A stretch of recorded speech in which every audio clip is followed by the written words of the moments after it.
All right, it's a beautiful Sunday evening, day number 29 in the month of June 2025. Good evening and welcome to Iron Port here on Metropolitan Television. Iron Port is proudly brought to you by the Ghana Regional Authority, GWEL PLC, Serene Insurance, Ghana Link Network Services, Meridian Port Services, and indeed Phoenix Insurance. The show is proudly powered by the Ghana Ports and Harbours Authority-GPHA, and our media partner on this journey of a lifetime is the Business and Financial Times, the BNFT. Now, if you want to have a grasp of all that transpired on the show tonight, make a date and grab the Thursday edition of the BNFT, and you'll be able to read all that happened here on the show. Tonight, we are streaming live on our social media pages. On Facebook, we are live at Ghana Ports and Harbours Authority. Ghana Ports and Harbours Authority. Still on Facebook, we are live at Port of Tema. And on YouTube, we are streaming live at Iron Port. Iron Port. Now, we are going to be getting interactive with you as usual. So all you have to do is sit back, relax, grab your phones, and send us your messages and comments ahead via our dedicated WhatsApp line, which is 0538 037353, 0538 037353. When the time is ripe and I pick signals from the production team, we shall activate the phone lines for you to call in and contribute to the discussion. My name is Kennedy Mona. We are going for a quick break. When we return, we'll continue with the show. Please stay with us.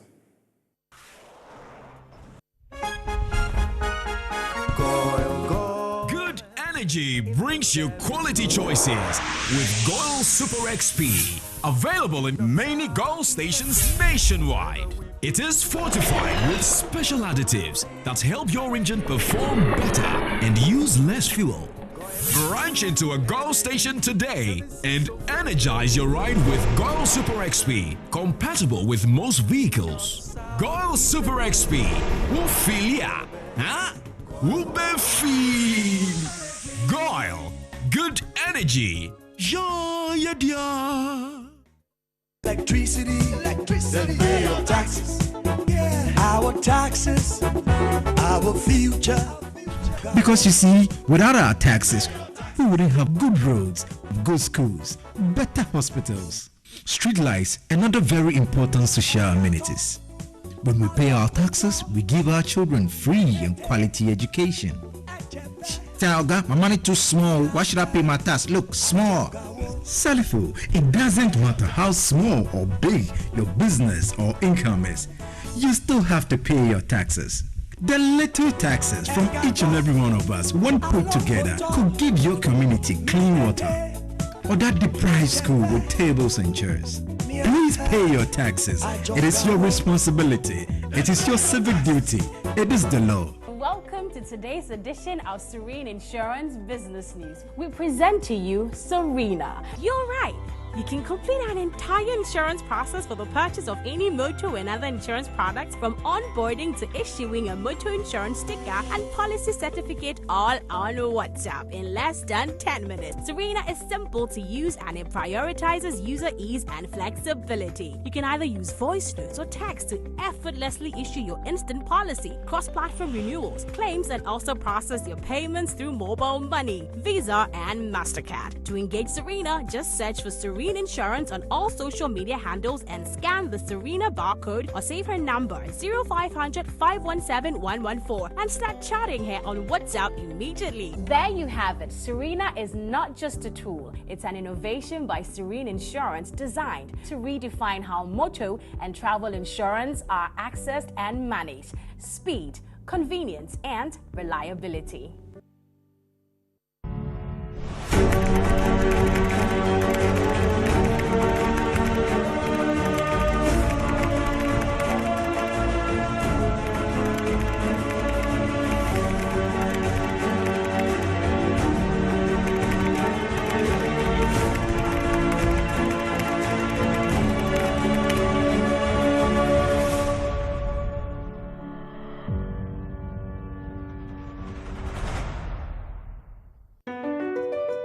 MPS Terminal 3 is Africa's new state-of-the-art container terminal at Tema Port. For manufacturers, agro-processors and traders, the new port means business can be done faster. This infrastructure boost will improve Ghana's port handling capacity, connect more trading routes, and oil the engine of growth for the economy, creating greater opportunities across all sectors as Africa's markets merge and become the largest trading bloc globally. MPS, we connect, you thrive.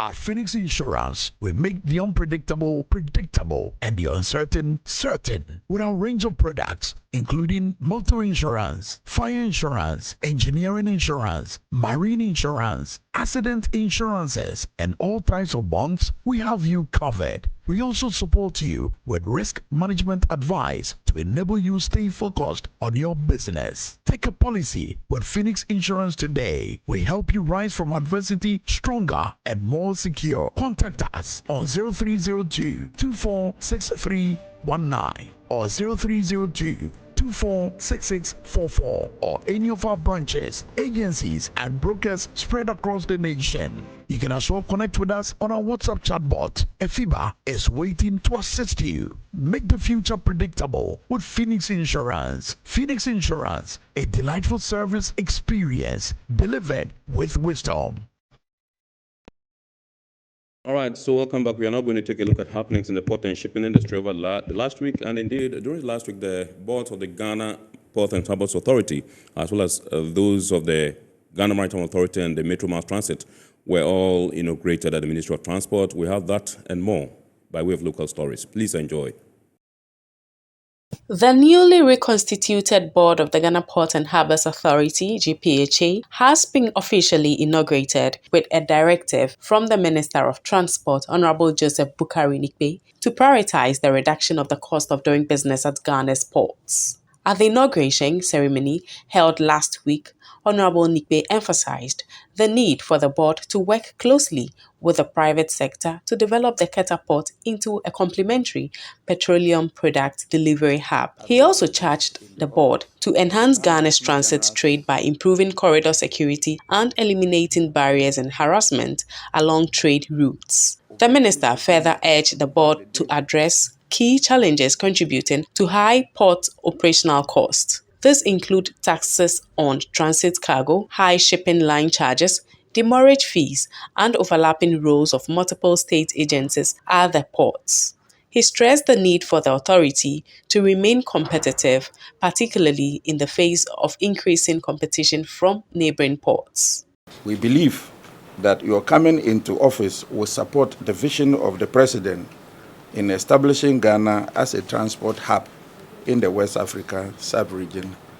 Our ports remains the main gateway to the sub-region, and it is our belief that your coming into office will help boost and grow the economy of our country.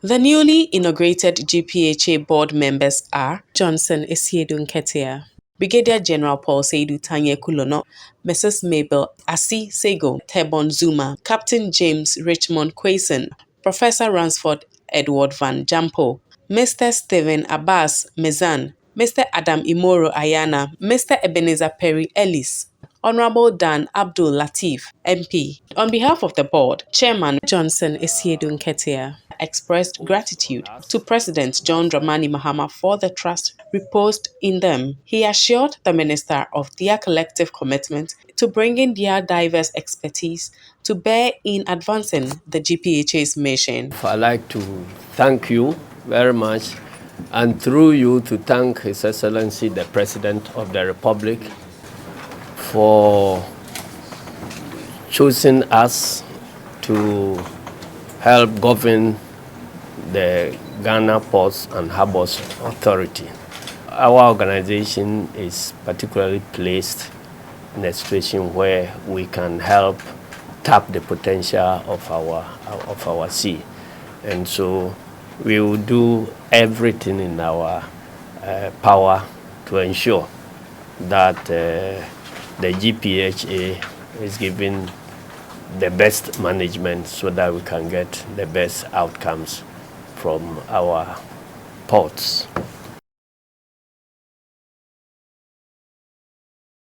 In a related development, the Minister for Transport also inaugurated a 13-new member board for the Ghana Maritime Authority, GMA, chaired by Madam Jemilat Jawula Mahama. The minister expressed government's expectation that the board will provide strategic oversight and guidance to the management of GMA, particularly in achieving its mandate of ensuring maritime safety, security, and environmental protection. He noted that President Mahama has full confidence in the competence and experience of the new members to contribute meaningfully to the sector's transformation agenda. Government has put in place a robust governance framework to provide policy direction and to guide the maritime agencies under the ministry to function effectively and efficiently. It is also required that the governing boards are re-engineered to ensure that policies and programs are aligned to the government's resetting agenda. Board Chairperson Madam Jemilat Jawula Mahama, speaking on behalf of her colleagues, thanked the President for the opportunity and pledged their unwavering commitment to the development of Ghana's maritime sector. On behalf of my fellow board members, I wish to assure you that we will work with the Ministry to shape and drive maritime policy in Ghana, consolidate ongoing efforts to improve maritime security, safety, and marine pollution, as well as continue the various initiatives designed to unleash the great potential of the maritime industry.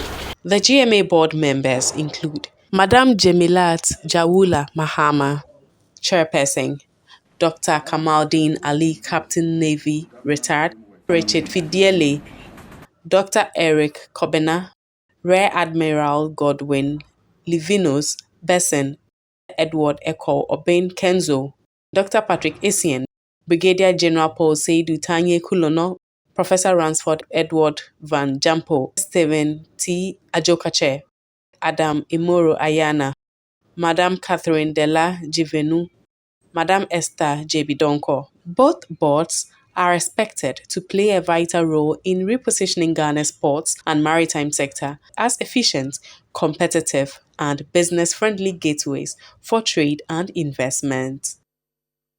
Over the course of the past week, Bernard Schulte Ship Management officially inaugurated its new Maritime Training Center in Ghana, a significant milestone in advancing maritime education and capacity building on the continent. The three-day event began with a Ghana Heritage Tour, offering global participants a cultural immersion at the Elmina and Cape Coast Castles in Kakum National Park.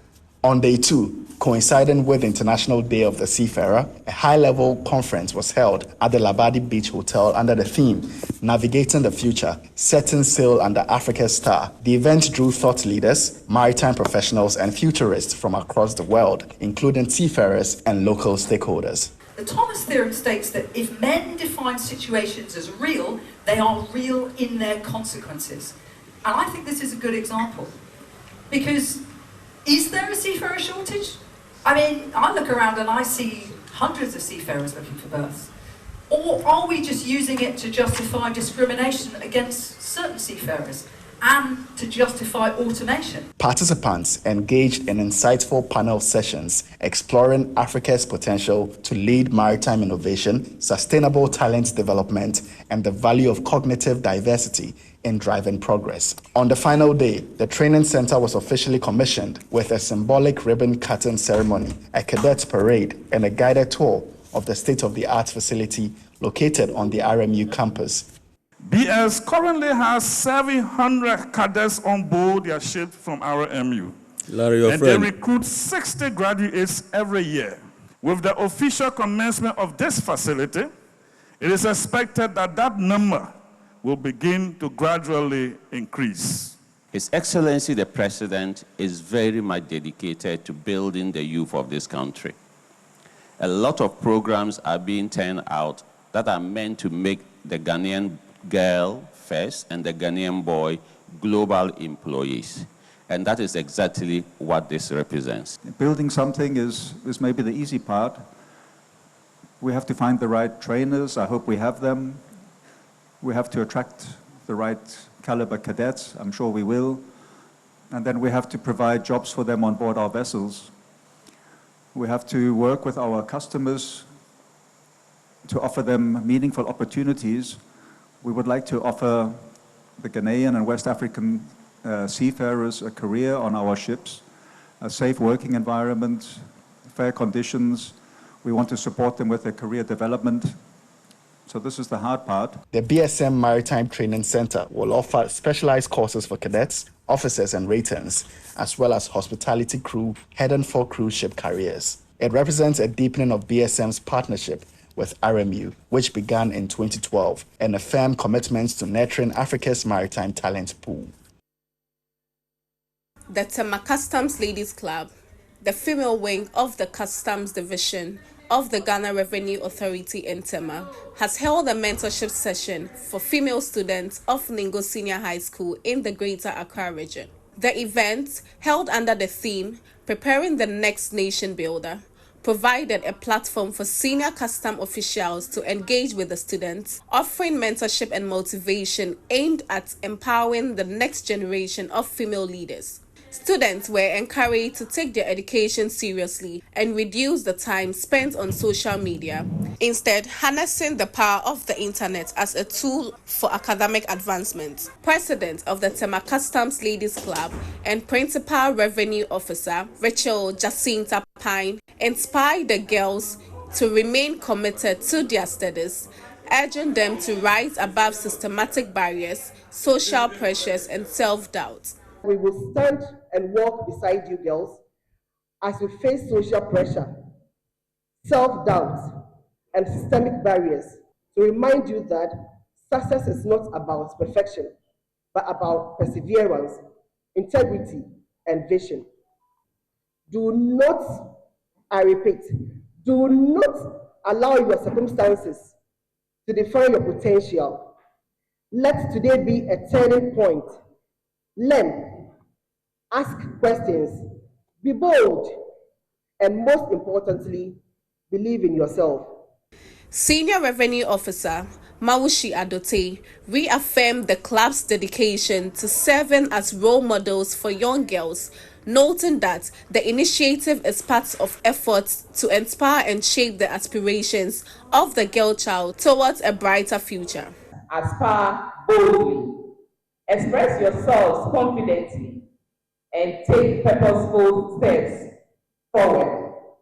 Seek out mentors as we are here. Ask insightful questions and learn from both your achievements and your setbacks.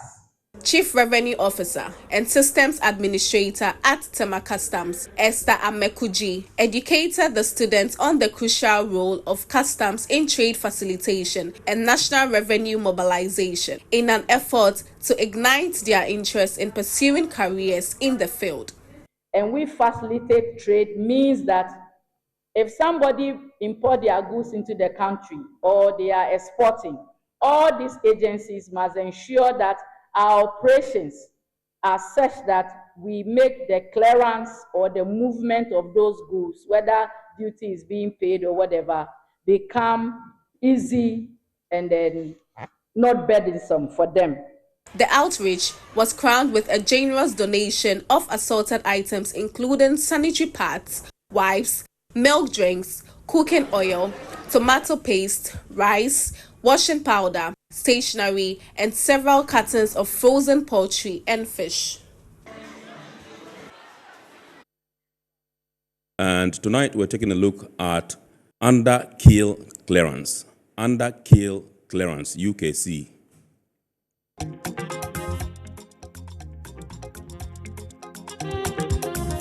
Under keel clearance, also known as UKC, is the minimum vertical distance between the deepest point of a ship's hull or keel and the seabed. Maintaining adequate UKC is essential for safe navigation, particularly in shallow or congested waters.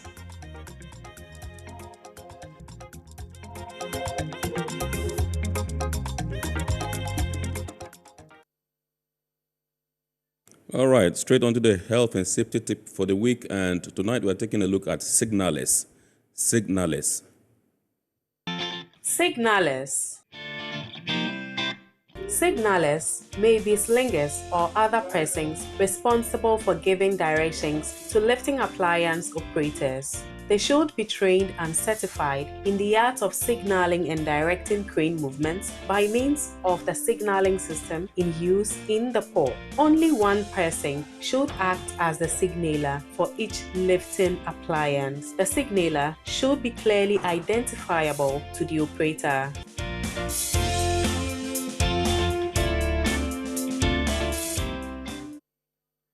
All right, so welcome back. We are zooming into our discussion proper tonight, and tonight we're taking a look at the readiness of our ports to roll out the 24-hour economy policy as introduced or announced by His Excellency President John Dramani Mahama. Now, it's trite knowledge that we shall be going live as the entire country with the 24-hour policy initiative as announced by President John Dramani Mahama. That's on the 1st of July. And tonight we're taking a look at the preparedness or readiness of our ports, particularly the port of Tema, to begin this initiative. Now, the ports are starting points for this particular initiative. And so tonight we want to take a look at the readiness of the ports. We will take a look at what we're supposed to be doing, as an authority to ensure that we have this thing done and done very well. The vision is to drive, as it were, productivity, to increase trade flows and volumes, and indeed also generate employment through continuous, as it were, operations, across various sectors and the priority areas. And we'll also be taking a look at operational preparedness of the ports. We take a look at, the preparedness of customs as well in terms of trade facilitation. We take a look at the adequacy of equipment and infrastructure in the ports, as well as stakeholder alignment, so to speak. Are they all on board? Are we operating on the same wavelength and all that?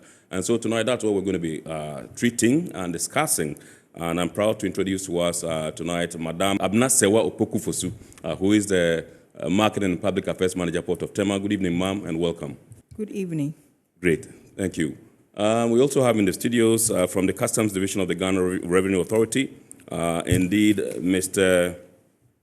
Kujo Alepe Nyame. He is the Chief Revenue Officer in charge of outdoor. Initially, they used to call it CCOD. I don't know whether that's still the way you call it. Is that how you still call it at the moment? No, they say it is Chief Revenue Officer Outdoor. Outdoor, OD, okay, all right. Sure, welcome, sir. Yeah, good evening to your cherished viewers. Awesome. And to join us, or joining us via Zoom is Nana Fredu Ajimayo Furiata, who is the Executive Secretary of the Committee of Freight Forwarders Association, SCOFA for short. Good evening, Nana, if you can hear me. Yes, good evening. I can hear you. Awesome, great. Good to have you. So I'll begin with GPHA. Madam Abna Sewa Opoku-Fosu, and find out from you what your initial reaction was as a port authority when the announcement first came by His Excellency that the port would have to go live with the 24-hour cycle on from the 1st of July 2025. Thank you. I should say that we received the news with in a mixture of excitement and urgency. In one breath, we were thrilled with that announcement, but our minds quickly raced to all the mapping out the challenges and all the gaps that must be filled in order for us to even be ready before the 1st July date. Right. And therefore, we quickly came up with a comprehensive roadmap, which started with various stakeholder engagements. Right. Yes, so we received it with excitement. All right, so let's also still deal with you or stay with you a while longer and find out how the stakeholder engagements have influenced operational decisions and the 24-hour rollout timeline. Okay. Our stakeholders, I must say, had informally had the announcement, and the discussions with them also helped to shape our approach to rolling out this. Yes. And in all the discussions that we had with the various stakeholders, we saw the preparedness of everyone. I mean, there was no meeting where any group of people said they were not ready. But of course, we all had peculiar issues relating to each segment of stakeholders that we discussed and what required that it should be escalated for national attention. We did. Right. Key among those were the issue of banking hours. Because with the 24 hours, it means that the banks must work extended hours. Right. And also the general security, not just in the port enclave, but you coming from your house at a certain time into the port, the goods leaving the port at a certain time later in the night, as well as from the corridors right up to the borders.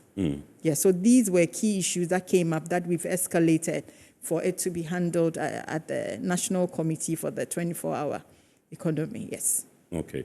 So all in all, you can say with your stakeholder engagements, the decision or the understanding is that they are aligned and they are fully prepared Everybody to join. is ready.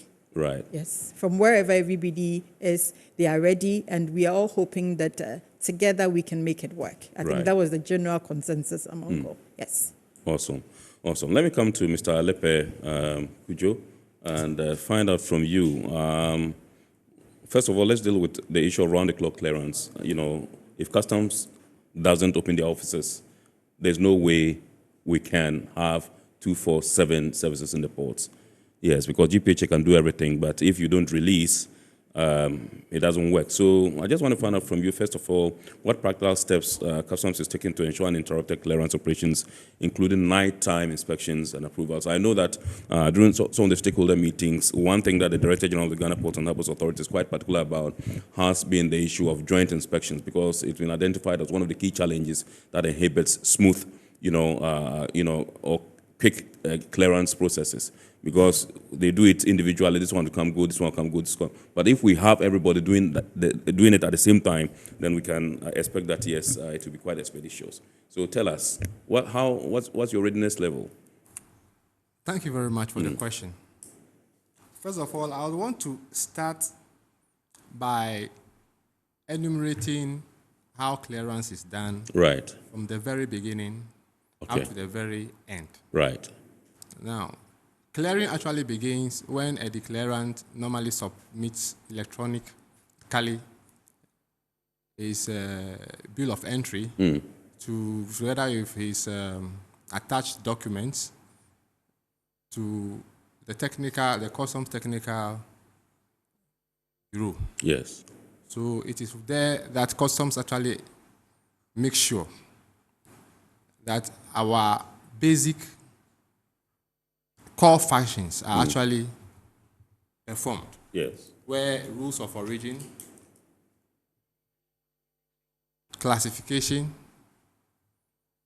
and evaluation is done.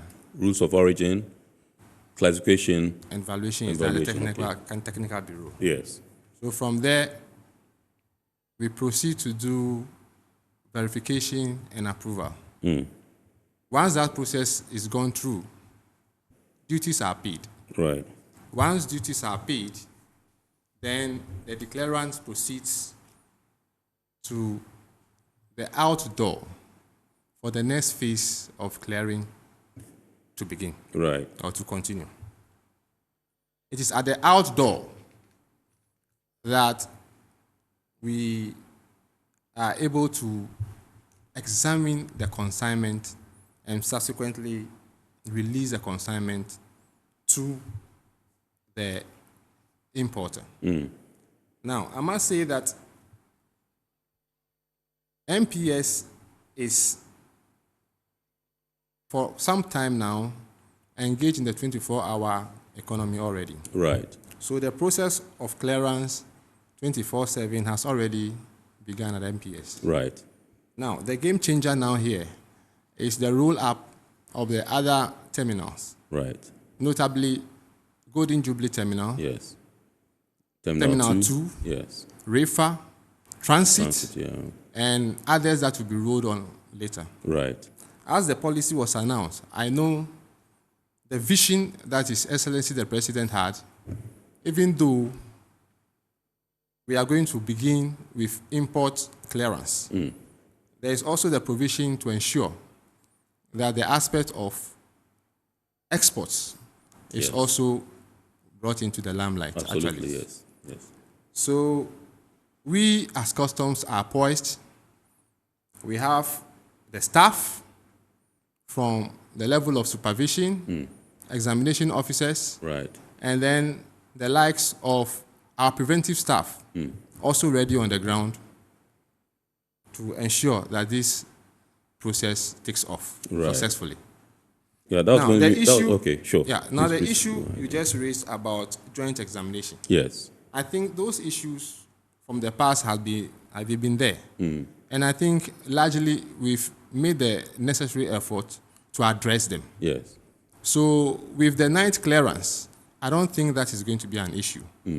When this whole 24-hour economy was announced, we met with the stakeholders. Yes. And we have all come to a unanimous decision to ensure that nothing is done to hamper clearance, right, particularly in the evening. And you know, the 24-hour economy as it is now, it is just a replicate of what normally happens in the daytime. Yes. So it is not our attempt to dilute it in any way so as to hamper the clearance process. Right. So the issue of people examining or consignments on differently, I don't think that will arise at all. But that, I think, largely everybody is committed to it. The monitoring teams, the national security, the BNIs, and all others are on board. Right. In fact, we started a trial program. Yes. That is the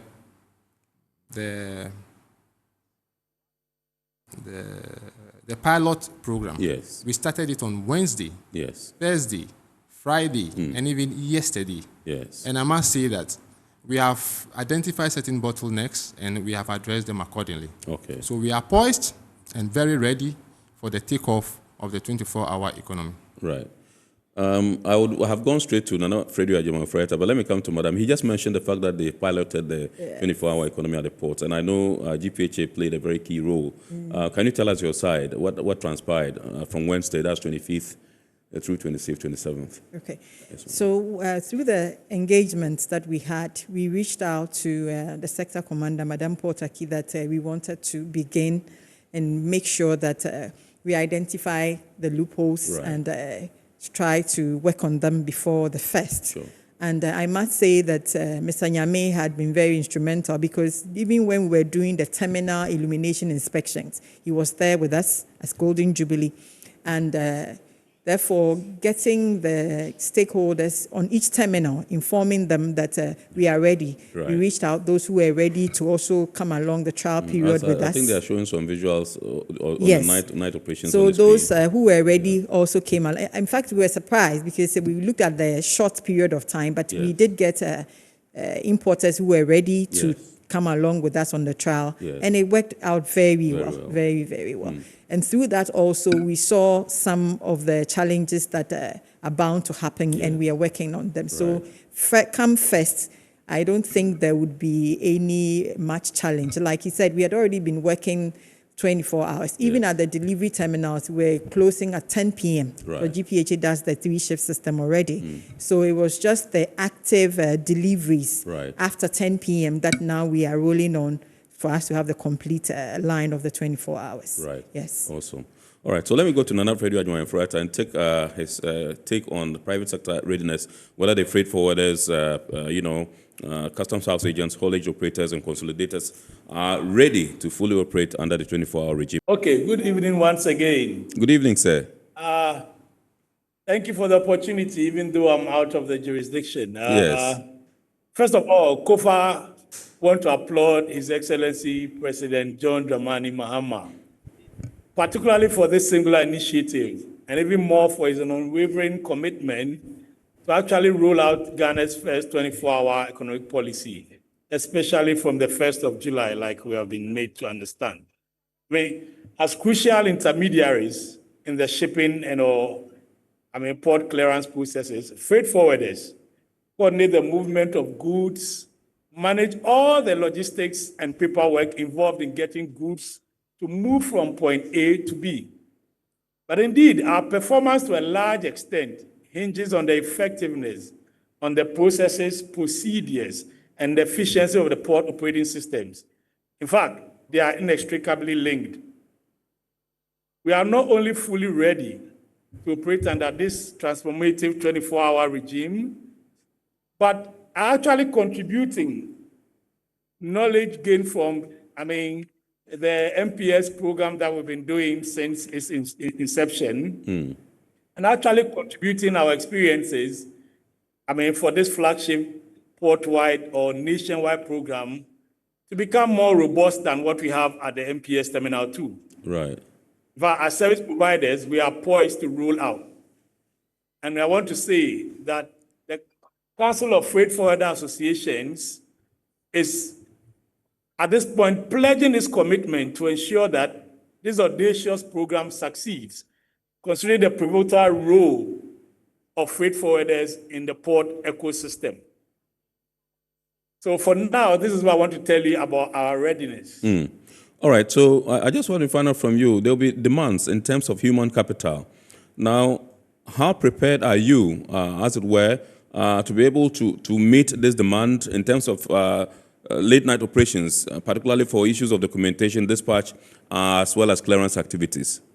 Okay, so let me say that freight forwarders, which are the human resource referred to, already have had the experience, like my chief collector outdoor, already said, we have a lot of experience and we have the luxury of scheduling our work 24 hours thanks to the MPS Terminal 2 operations. Even though I have to say that it's not all the sectors or sections of the port operate 24/7.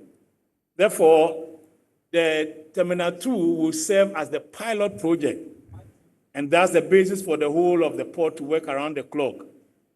In fact, we are very much ready. Issues like shift demands, late night documentation, dispatches, clearance activities are all not new to us. As professionals, we are really poised for the takeoff tomorrow. On the 1st, which is on Tuesday. Yeah. We expect shippers, on the other hand, and the international trading community to respond to this new initiative through increased patronage because of the inherent flexibilities and the increased throughput that this new system promises, especially when all the other operators are on board. Right.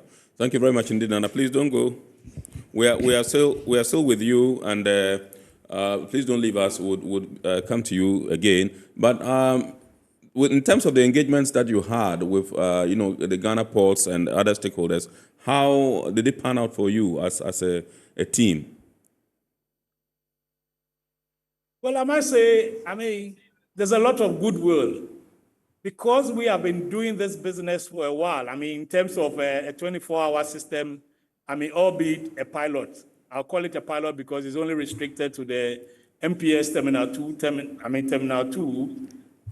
We've gained a lot of experience, like I've said earlier. And so, for us, it's going to be even a lot more easier because we'll have the other stakeholders or port operators who hitherto were not part of it.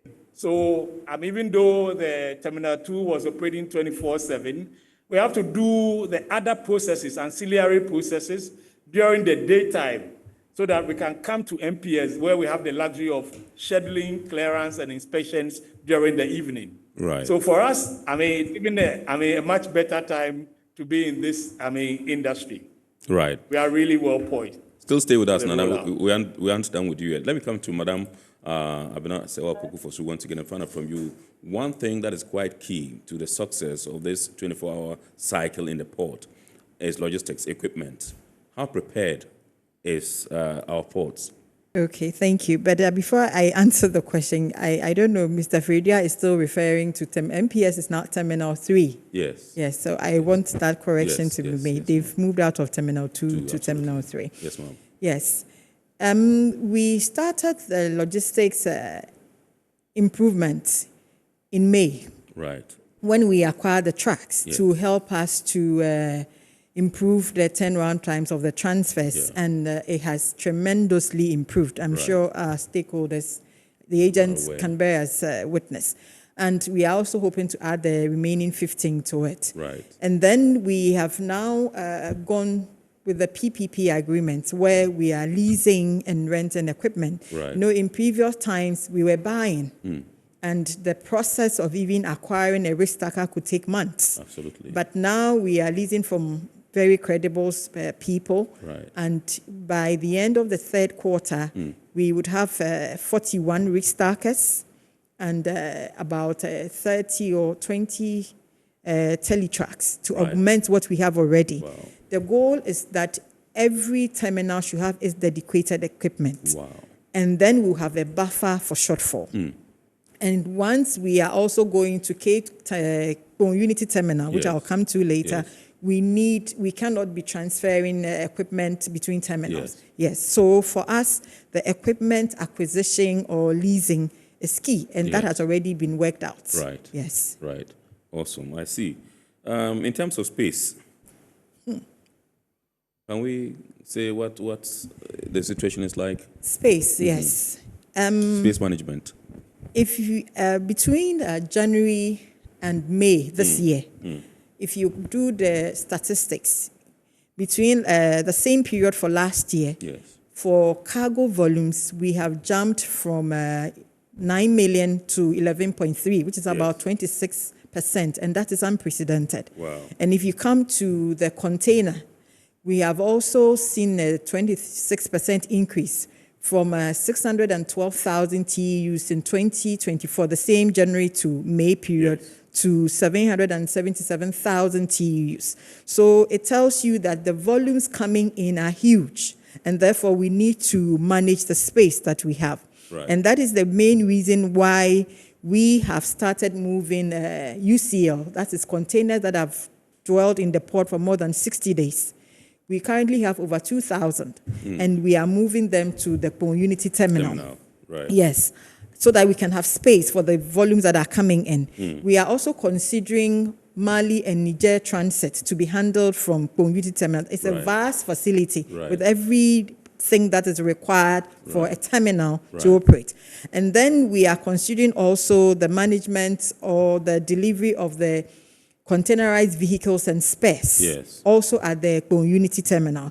And if we are able to do that, then we'll have more space here within the actual port enclave to handle the volumes that are coming in. Right. Now, if you come also into the port, you realize that you see this huge yellow and black, I don't want to say edifices, but yellow and black OOGs, or out of gauge units. They are excavators, earth moving equipment, all of them. We have thousands of them in the port.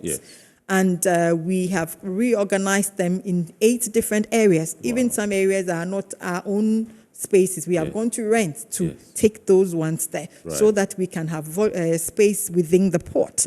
And I would want to take this opportunity to also appeal for anybody that has cargo in the port, that more are coming in. Take advantage of the 24-hour economy and clear, so that you don't get to pay the demurrage, the storage, and then we all get to work, with some kind of efficiency, because it's impact moving the containers, what we call lift on, lift off. I mean, that movement, we call it unproductive movement, because as we are trying to compress, we are spending time and equipment, resources to do all of that. So it is a very passionate appeal. Yes, madam. Yes, sir. Awesome.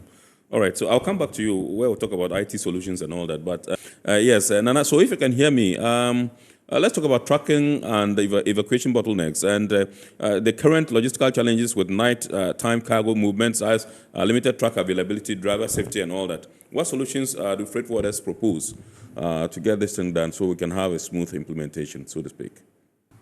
I think the problem of lighting is the first that comes to mind.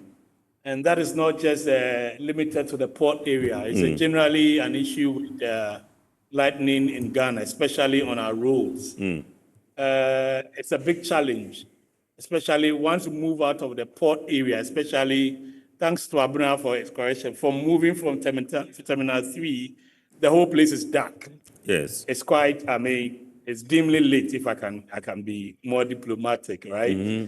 But lighting is one of the biggest problems. We anticipate that the ECG charge they take from us, from all of us, for street lighting, it's about time we call them or whoever is responsible to improve the lighting in and around the port area. Because a 24-hour project means at nighttime we'll be operating. So lighting is one of the first things that come to mind. When it comes to the internal, one of the issues that we often battle with is tagging, container tagging. Sometimes you are in the middle of your clearing, you're going to pay, done everything, you are at the port, as in Terminal 3. Yes. And you're doing your clearing and you realize that your container has been tagged. Unfortunately, even though it's tagged and you are willing to go and find out what's the reason why it's tagged, because it's a risk issue. It's a risk management issue. You often find out that the scheduled officers or whoever did the tagging is not even at work. So even though you are willing to get it settled and then you move on with the rest of the clearing processes, you might not find the requisite officers to deal with.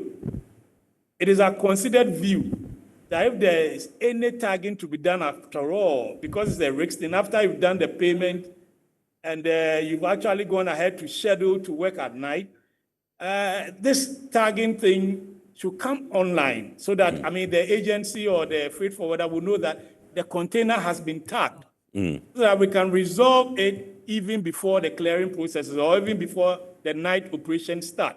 Right. Otherwise, it becomes very disruptive. These leads to congestions because halfway when you are tagged, you cannot leave the terminal. Yeah. You have to park until that issue is resolved. And this goes against the grain of trade facilitation and is a cause of significant cost to shippers and forwarders alike because CHAs have to pay our people to stay over till morning because you can't leave a container that's been examined halfway and then there's a tagging. Because sometimes this tagging calls for it, entire stripping of the container and things like that. So we would often plead with the scheduled officers. Sometimes it comes from all the operators, not just customs, that these scheduled officers who tag these containers should be made visible to the freight forwarder even before they go into the port to do the actual, fiscal examinations and things like that. Sometimes we have, even green channel containers tagged. Right. And you wouldn't know till you're actually on the ground and you start working. So we'll plead that scheduled officers, if we are supposed to do an effective 24-hour or round-the-clock working, there should be resolution to this. If an officer tags, it should pass on to whoever will be there for the night schedule so that we can have resolution. Otherwise, we will not get far with this tagging because once you are tagged, you can't do anything until that is resolved. Right. Okay. Otherwise, mostly there are system downtimes sometimes. That is usual. And at night, when there are system challenges, you also don't find some of the officers that readily can help you resolve them. Right. We have also sometimes random scanner breakdowns, etc. These are things that we can resolve because either 24-hour clearing has just been exclusive to Terminal 3. And so now that we are, moving it from a pilot to a nationwide or a port-wide activity, including Takoradi, I'd want to believe these are issues that the respective, organizations or port operators will pay close attention to so that, we wouldn't have any of these things impeding the free flow of cargo and then enhanced trade facilitation. Now, you mentioned downtimes sometimes, and I just want to find out from you whether there have been engagements with service providers like ICOMS, and shipping lines to ensure uninterrupted digital access to manifestos, invoices, and billing systems at night. Sure, we have been engaging with ICOMS, the system providers, currently. And they have been quite cooperative, I must say. They've actually now set up a dedicated platform for the leadership. The technical people who are behind ICOMS and the leadership of the various associations. And so when they want to do some, changes or there will be upgrades and things like that, we are, well informed ahead of time. So if there will be such a situation, you can either reschedule your clearing or, do as the directors.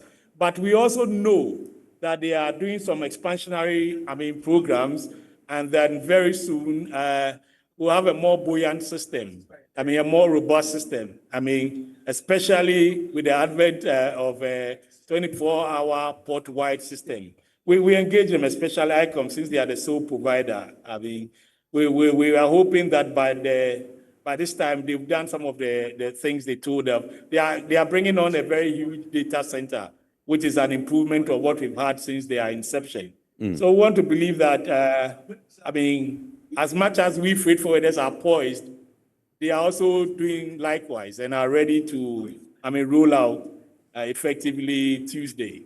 Right. Okay, so my last one to you before you take leave of us is policy alignment and support needs, and what specific support you require, whether it's in terms of policy, infrastructure, or financial, for the freight forwarding community. What do you expect from GPHA and government to make this 24-hour port, thing work effectively for you? I think if it comes to alignment and support needs, our biggest hope is that the GPHA, who is our landlord, would fast track the upgrades that they are doing in terms of online invoicing and payment systems, so that these things that we used to do during the day, we can do it online, like as it pertains with MPS Terminal 3 systems. I mean, we might just know that, thankfully, they must not reinvent the wheel, but replicate and even improve upon what pertains at the Terminal 3. So, I mean, we are in a good place, and I know the Brigadier General is really, really a man of his words. Considering a lot of things that we have seen there, we want to believe we'll get those things. Those are the few things I can think of. When they get those things upbeat, we are good, because with Terminal 3 MPS, you can pay by USSD, you can pay by Momo, you can pay online, you can do, all the various payment, processes are available. So, you don't have to go to a physical office or any of those things. That is what works well. Aside that, we know that they will have people at the revenue office running, shifts.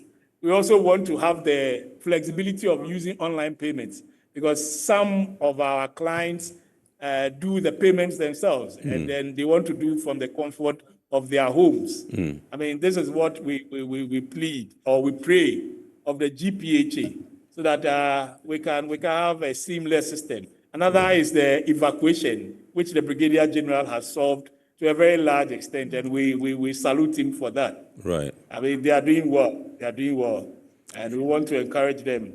So that we've seen the frantic efforts that are being made to upgrade their online services, and then we pray that I want to believe. I've been away for a couple of weeks. Yes. I want to believe that we are almost there, or we are ready. I'm told we've got some testings done. Yes. So I'm not privy to those, but I want to believe that we are ready. We are well ready to deliver. Awesome. Thank you so much, Nana. We're grateful to you. Nana Fred Yajimayo-Freata is the Executive Secretary of the Committee of Freight Forwarder Associations. Now, let me come into the studios once again and straight to Mr. Nyame, who is the Chief Revenue Officer, Customs Division in charge of outdoor at the Port of Tema. And I just want to find out from you, in terms of the human resource base, human capital, are you ready to deploy the necessary, men to be able to facilitate this 24/7 operations in the ports, so we can avoid issues of fatigue, errors, and indeed, others that accompany, overstretching someone? Yeah, very well.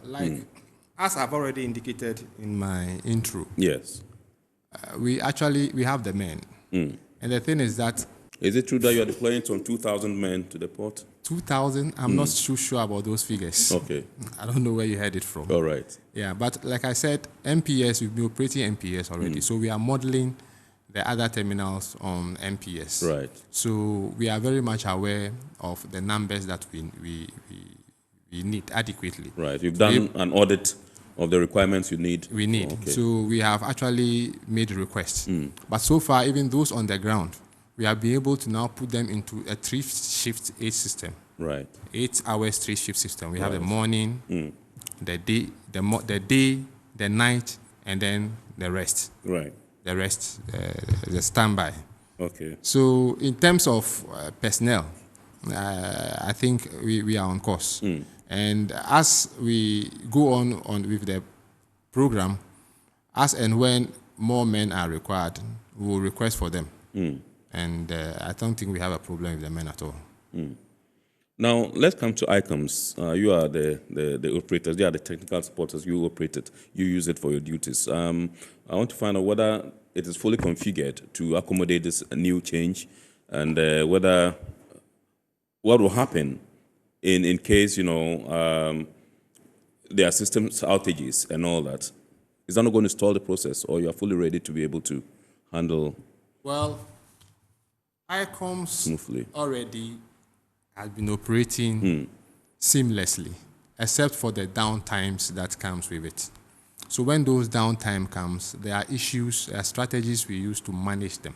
Right. And all we do that using the risk management system based on the risk levels of the various consignments. So you're talking about the green, gold, red? Yes, we're talking about the green, yellow, and red. Yes. Yeah, especially in Golden Jubilee, most of the consignments we receive there are red containers. Right. So those consignments must necessarily be physically examined. Okay. So during downtimes, when we don't want to stall the system, once 100% examination is done and there are no infractions, we do the manual system to make sure the system, the process, the clearing system goes on. Yes. And then once it is out and the system is restored, then the declarant comes back for us to now perfect the system. Okay. Yeah. That becomes very difficult when the system shuts down completely. There are situations, there are times when the system works partially. That enables us to do the manual deliveries. Right. Yeah. So that is what we do. Actually, try to manage the system. Right. That's what we do. All right. In terms of the preparedness of allied agencies like the Food and Drugs Authority, Ghana Standards Authority, and all that, are they willing? Have you had, you've held engagements with most of them. Are they prepared to? They are very much prepared. Actually, we asked them for their roadmap. They presented them to us, and they are very, very ready. As the WCOC framework of standards, Pillar 3, requires that customs to governments and other allied agencies, there's that cooperation between us so as not to stall the clearing process, so as to facilitate having mutual understanding of our various operations in the interest of achieving the goal of trade facilitation. Yes. So, though in that particular aspect as well, I don't think we have issues. Okay. All right. Awesome. Let me come to Madam Sewa before we go for break. In terms of IT solutions from the GPHA side, can you bring us up to speed, please? Okay. If you had planned on me, you would have seen that I was grinning when Nana Fedria was talking about the passion of our Director General to see that we get a robust IT payment system. Yes. So even though we have had the payments on our websites, we have our USSD platform as well, which is the *725 *4444 hash. Right. The number again? *725 *4444 hash. That's the USSD payment. Right. But there were issues with people not being able to access the invoices and all. And then the brigadier taxed our IT people. I mean, it was like he needed it done now, that moment. And really, we have made progress. They've now come up with the agent portal. They have also rolled on the GPHA mobile hub app, which is available on iOS and also on Google Play Store. Okay. And they have piloted it with a couple of the freight forwarders. Right. They have taken them through and they have given us their feedback. Right. And so we are going to do a 3-day intensive training for all the agents. I mean, it will be like we did when we were doing paperless, so that we'll take them through. And at the end of it, we expect that they will be able to pay their money seamlessly. But the ultimate is the GPHA payment gateway, which IT has been tasked to get it done, I think, by end of August or so. Right. And this one goes further. It gives even the importer the accessibility to even see the invoice paid to ensure that, it is what was given to that person. And then it also gives the person who doing the payment the ability to schedule, which has been one of the issues that they've raised over the years. That why do I pay the convenience of my home or wherever, but I have to come to the terminal to schedule. Yes. But this one will let you schedule from wherever you are. So you decide when you want to work, whether Yes. you work in the morning, afternoon, or evening, that Yeah. is up to you. So ultimately, there's great progress that has been made. And when that one is fully rolled on, you have several banks that you can use. So it's not the current one where you only have the ADB or EcoBank, but that one you can pay with any other bank at all. Right. Yes. Awesome. All right. So this is our report here on Metropolitan Television, and tonight we are taking a look at the preparedness or readiness of our ports to implement the 24-hour economy or 24-hour cycle in the port. Remember, I said in my intro that the ports are a starting point, for this particular initiative, and you've heard Madam Habna Sewa Opoku Fosu, who is the Market and Public Affairs Manager, Port of Tema. You've also heard Mr. Kujo Alepe Nyame, who is the Chief Revenue Officer in charge of Outdoor Golden Jubilee Terminal, that's in Port of Tema. And indeed, he just left us, Nana Fredua Ajimai-Friata, Executive Secretary of the Committee of Freight Forward Associations, KOFA. They are the three people we are having a discussion with. Nana has left us already, and so I have Madam Sewa in the studio, and indeed Mr. Nyame also in the studios. We'll go for a quick break. When we come, we'll continue with the discussion, and then we can also activate the phone lines for you to call in. I've seen your messages coming in fast and thick, and we'll be sharing them with the rest of the world when we return. Please stay with us.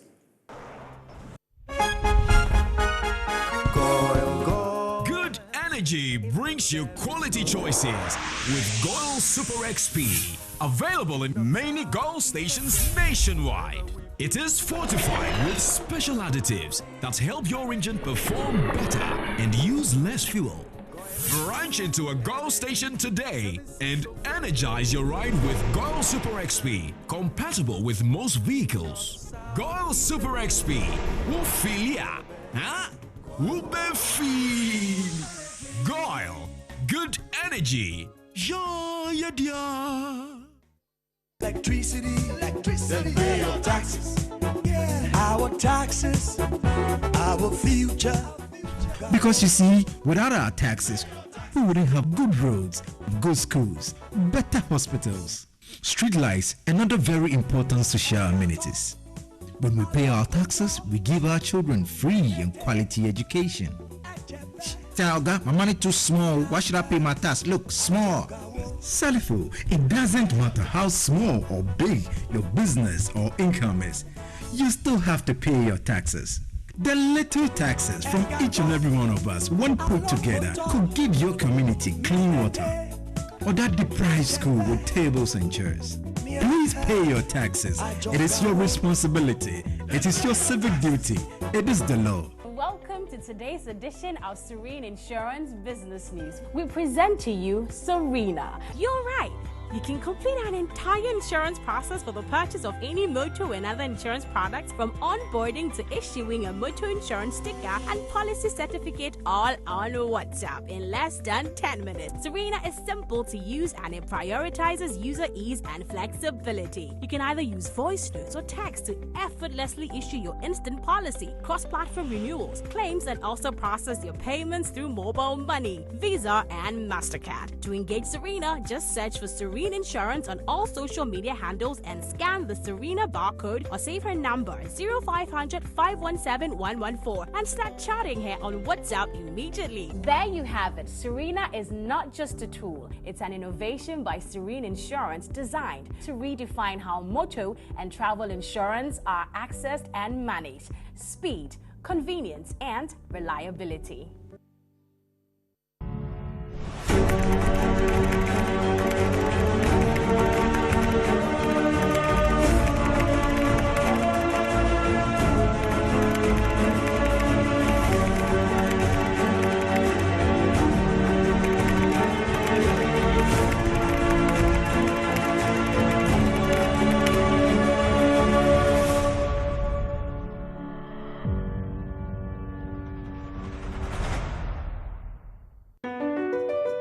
MPS Terminal 3 is Africa's new state-of-the-art container terminal at Tema Port.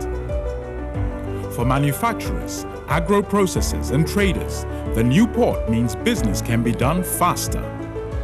This infrastructure boost will improve Ghana's port handling capacity, connect more trading routes, and oil the engine of growth for the economy, creating greater opportunities across all sectors as Africa's markets merge and become the largest trading bloc globally. MPS, we connect, you thrive.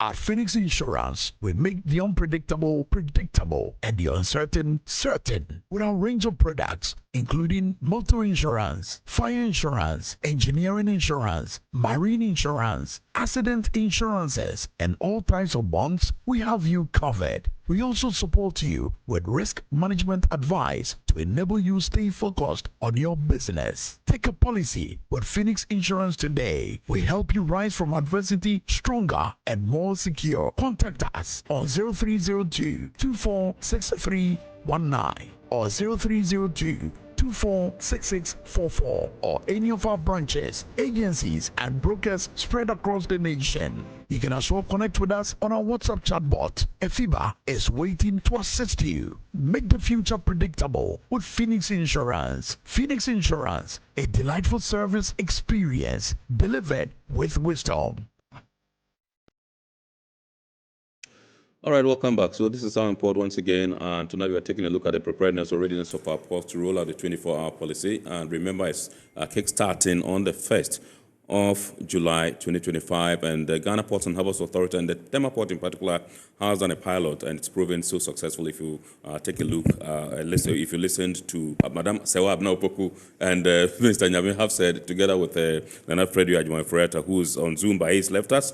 And so we are going into the next phase of the discussion, but I've been told that during the night operations, that was a pilot, stage, there were some of the terminal managers, the Reefer terminal manager and then the Golden Jubilee terminal manager. They spoke to the Iron Port team. Let's take a look at what they said on the field on the night of the operations.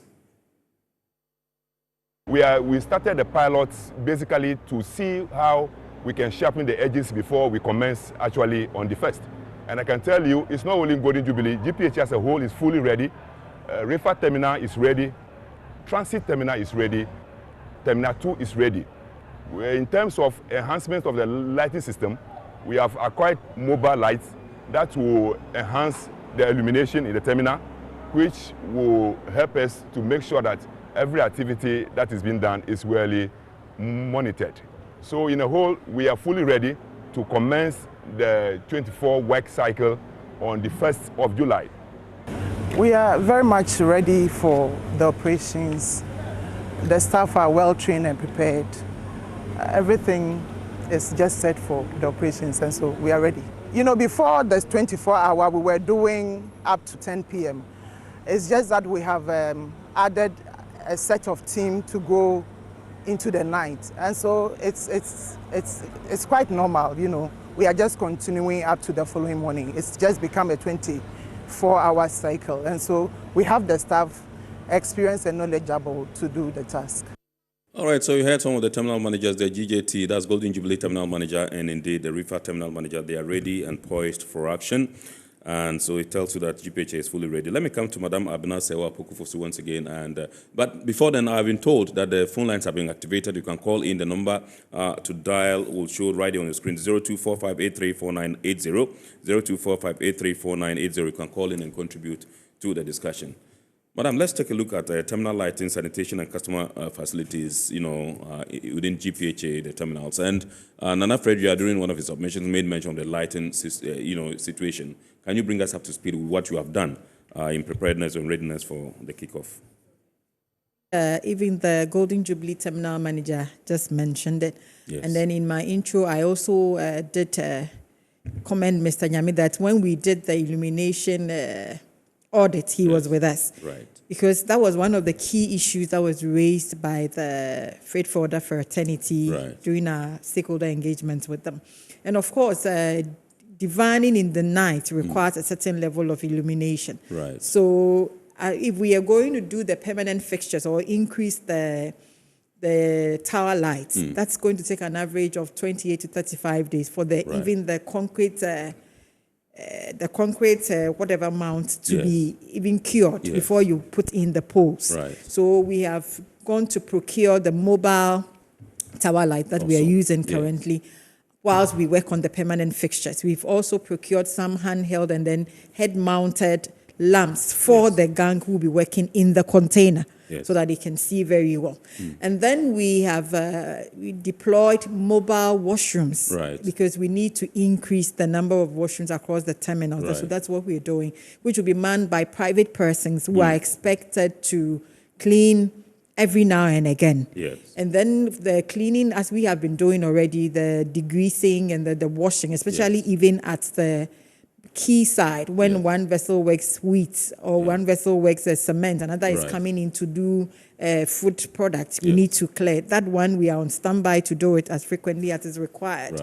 And the other issue raised was the comfort of the customers on the terminal, especially in the night. Some areas do have, but they are not enough. So we are refurbishing, we are expanding, especially at Golden Jubilee, so that when you are there, whilst you're waiting for your documentation or even for the examination to be done, you can sit somewhere and relax to do that. So that one is being worked on urgently. Awesome. Yes. I'm told we have, is it Kofi from Kolebu? Yes. Good evening, sir. Okay. I mean, my issue with the 24-hour economy. We thought it would be a 133, right? You thought it would be 133? Yeah, that's one job, 3 shifts. One job, 3 shifts. Okay. All right. Okay, I think he's gone off, but I think his was Madam, if you can. Yes. I think he was saying that he thought it's going to be one job, 3 people for one job. But for us as GPHA, we started doing a 3-shift system in 2021. And therefore, we're already doing a 3-shift system. However, at the delivery end of it, they were closing at 10 p.m.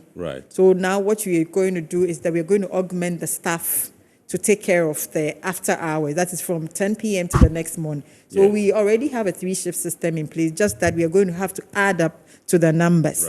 And we have done the discussion with the dock labor companies. And the key thing that came out of the discussion, because for some time in the port in certain areas, they have shortage of labor and then during certain seasons as well. But the issue that came up in our interaction is remuneration. And we have done a tremendous, I should applaud the DG and the DP. What we have done now is to ensure that they have paid days off to rest. Because you have somebody coming to work at a particular place, maybe at the ship side for 12 hours. They complete their target. Then he goes to maybe Golden Jubilee to go and work another 8 hours. It affects their health. It also affects productivity because you're already tired, but you just want to go and join another gang to continue work. So now you're going to get 2 days off during the week to rest, for which we will pay you. And that also means that if you're willing to work and to work well, there's a job for you to do. Only that you get people that they're interested only in the clerical side. But we are a port, and the cargo or the gang side is more. So if you are very strong, if you are willing to work, of course there is work there. For you. Yes. I understand we have James from Tema. Good evening, sir. Good evening, sir. Please shoot. Okay. Please, I'm calling from Tema. My problem is the Terminal 3 MPS.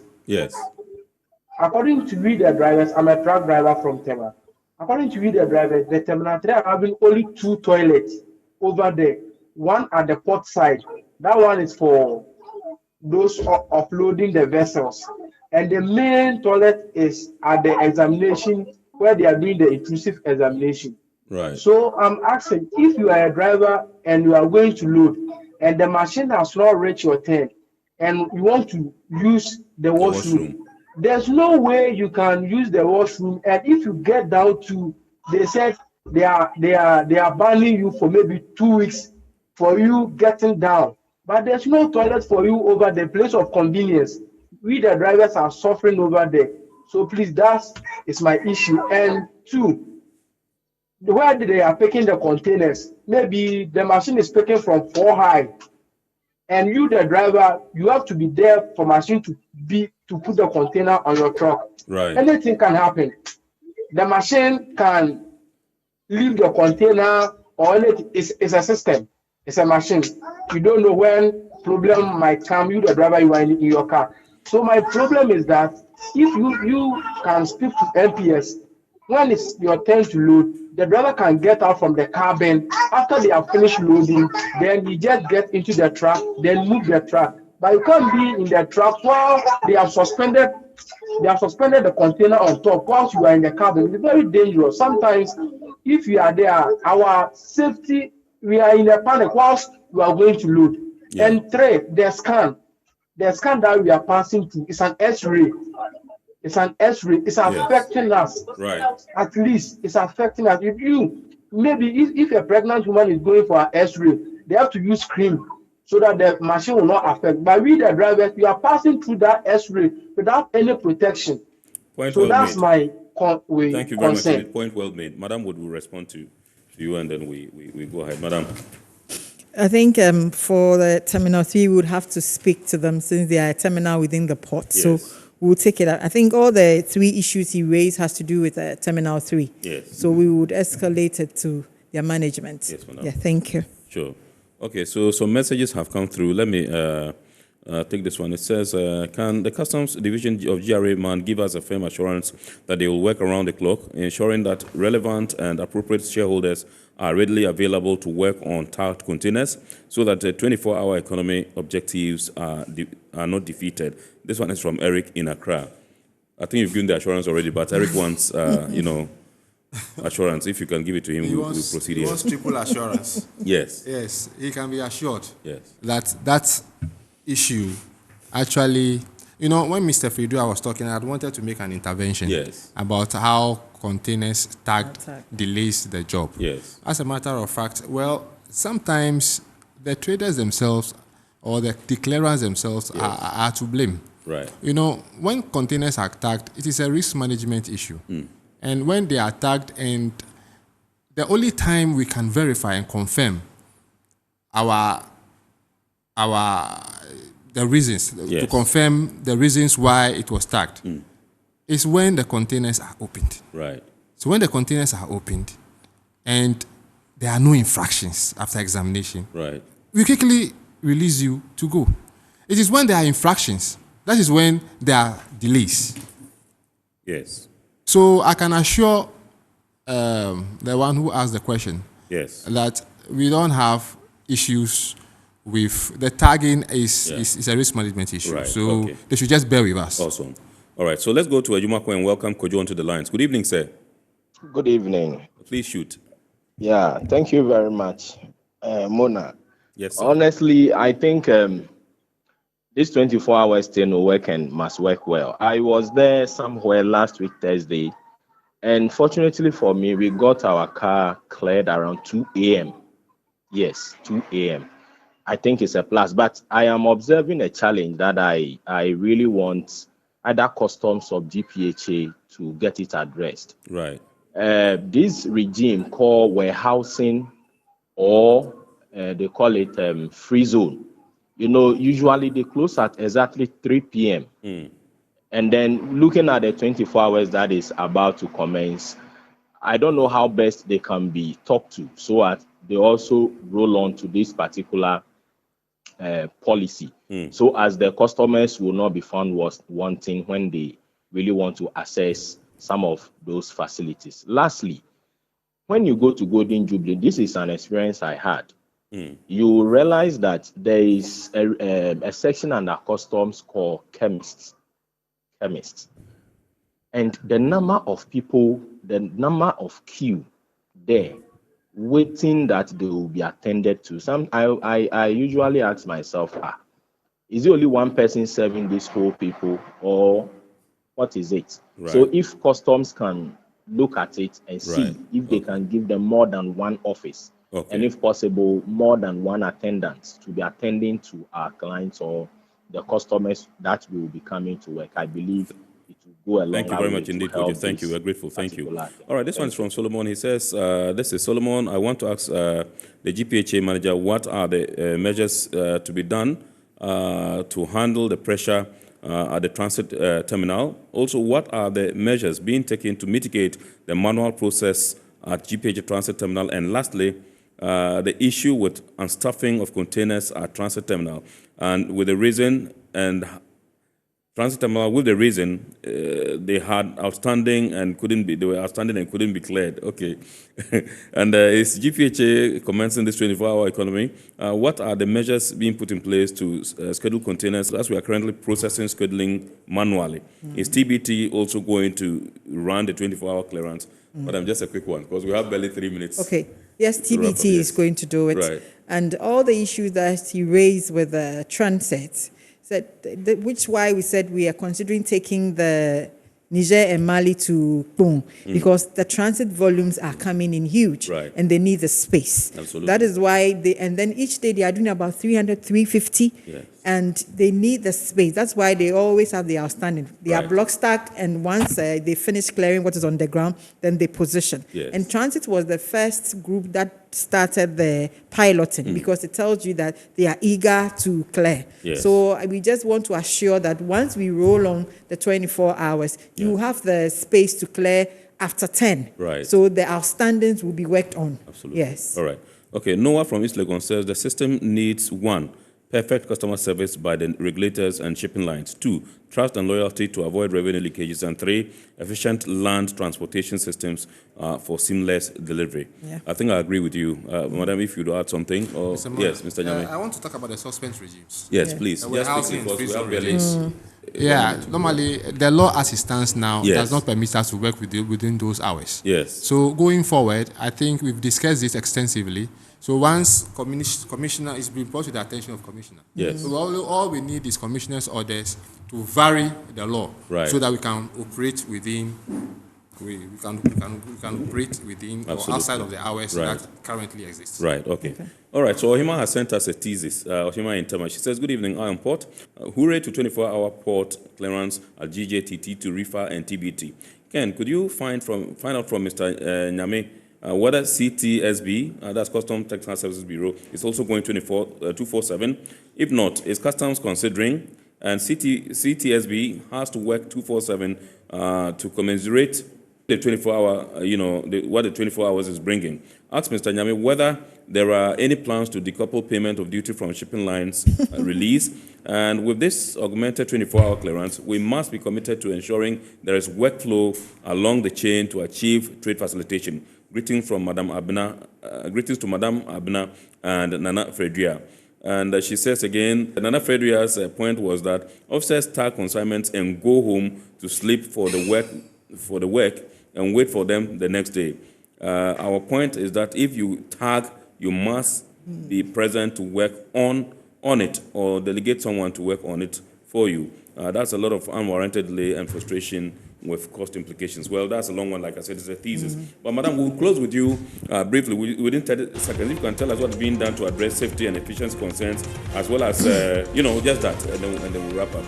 Yes. I think that one key thing that our port is known for is security. Yes. Yeah, within the sub-region, our port is known as the safest. Right. But the concern that was raised during the discussion with stakeholders was the security outside of the port perimeter. Yes. If you are coming from your home Yes. late night, going, and then if you are taking cargo from the port to your home or any other place. Yes. But we have been assured by the various security agencies in the port that they Right. have their strategies to work on this. And for those that are using the corridor, we also Yes. have very good relations with the Ghana police. So Right. we are very certain that together everybody will come on board, so we Absolutely. ensure complete security for Awesome. this 24-hour Amazing. chain. Yeah. Awesome. Thank you very much indeed. Madam Abina Sewa Koku-Fosu is the Marketing and Public Affairs Manager, Port of Tema. Yes. CTSB Yes. is going 24. It's going 24. So okay. that assurance has Right. been given. Awesome. Great. Thank you. Madam Abna Sewa Koku-Fosu, Marketing and Public Affairs Manager, Port of Tema, and Mr. Kujo Alepe Nyame is Chief Revenue Officer in charge of Outdoor Golden Jubilee Terminal, Port of Tema. And we spoke earlier to Nana Fredua Adimayo-Freata, who is the Executive Secretary of the Committee of Freight Forward Associations, COFA. These are the three personalities we've been discussing our import with tonight, and we've been taking a look at the readiness of Ghana's ports to roll out the 24-hour economic policy. Indeed, the Ghana Ports and Harbours Authority and the port in Ghana are ready, as alluded by our guest tonight. We entreat you, some of your messages are still here. We would entreat you to watch the abridged version of our report on Wednesday at 8:30 p.m. GTV, and then you'll be able to get your responses from there. Indeed, we thank our sponsors, Ghana Regional Authority, Well PLC, Serene Insurance, Ghana Link Network Services, Meridian Port Services, MPS, and Phoenix Insurance. Remember, the show is powered by the Ghana Port and Harbours Authority. God willing, next week, we shall bounce back with another wonderful edition of your favorite Hour in Port program. And indeed, we entreat you to keep watching the rest of our programs. So God willing, next week, we'll see you. And we thank you so much for choosing Hour in Port. My name is Kennedy Mona. Have a great evening and have a blessed week ahead.